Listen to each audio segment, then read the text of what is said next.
committee will come to order. We're here to consider 3 propositions. Before doing that, let me 2 points of note just to make. One is I apologize. I failed to recognize and to welcome properly at our, I believe at our last meeting, our committee intern, Michael O'Connor. Michael, stand up, let people know who you are so they can bug you. Welcome. Thank you for all your hard work, past, present, and even harder in the future. Believe me, as the weeks go on, you'll experience that firsthand.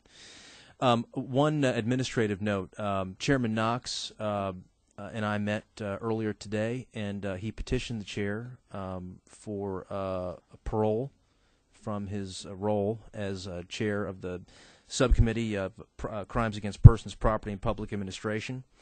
Initially, I denied his petition for parole. He asked me to reconsider that, and I have. And in all seriousness, I want to thank him for the time and the effort, and really the probity and the depth that he has brought in his life experience to that position. I think it's important, especially in this committee, that we maintain a certain balance and a certain skepticism, frankly, about on a lot of the issues that we consider. Chairman Knox has asked to be relinquished of that, and I'm reluctantly willing to do that because his background was invaluable to me, candidly, personally, in doing this job. But I certainly understand, and we'll move on from there. I'll go ahead and have an announcement the next day or two at the latest about filling that slot. So, and I thank him again for his service on that subcommittee.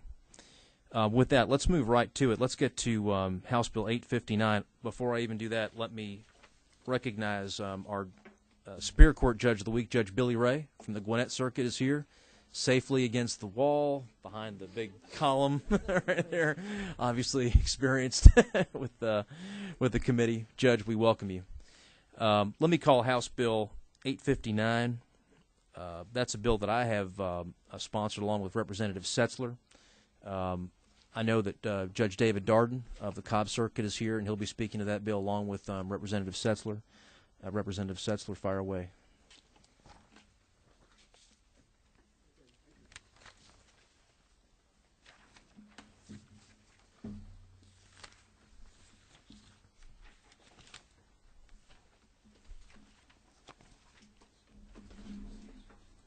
And Judge, thank you for taking the time to come down here. I've been around the courthouse enough to know that you have a very busy schedule, and getting away is not just a matter of saying, well, I'm going now. There's a lot of logistical gymnastics that go along with that, so thank you for taking the time. What we've said here in this committee very often is that it's one thing for us to go ahead and vote on words on paper.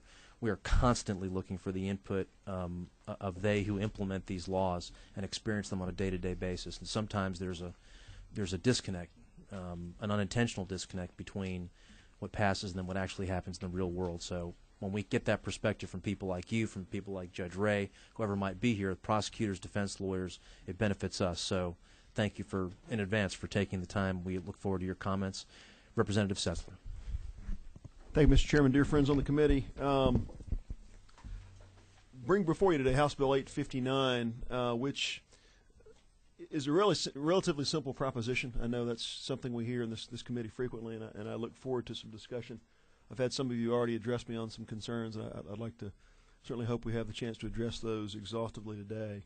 What I'll do, if it pleases the committee, Mr. Chairman, is do a sort of a brief intro. I'd like to recognize Judge Darden to provide some direct context from the bench of how this plays out in the case of state courts in Cobb County and statewide. And then we can walk through the bill in some more detail and entertain questions. It's, of course, the committee's pleasure. In essence, what HB 859 does, it seeks to address a concern in the context of state courts with probated sentences.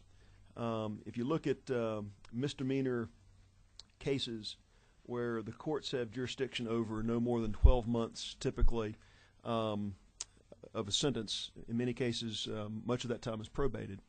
What we're seeing, certainly in Cobb County, and we believe to be a problem statewide, is that folks who are in a probation status who get typically in the last half of their time in probation can become non-responsive to the courts, non-responsive to their probation officers.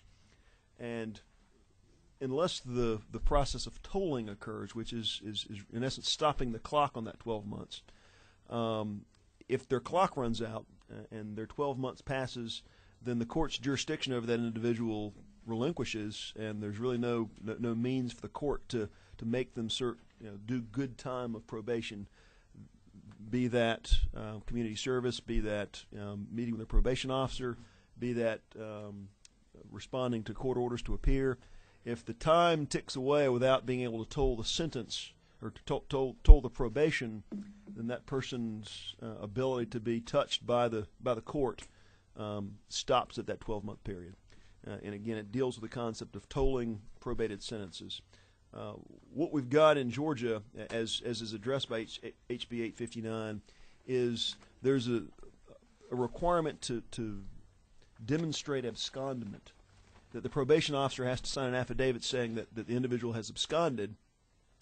And I'll let Judge Darden speak to the elements of abscondment and what it takes to prove that or to demonstrate that.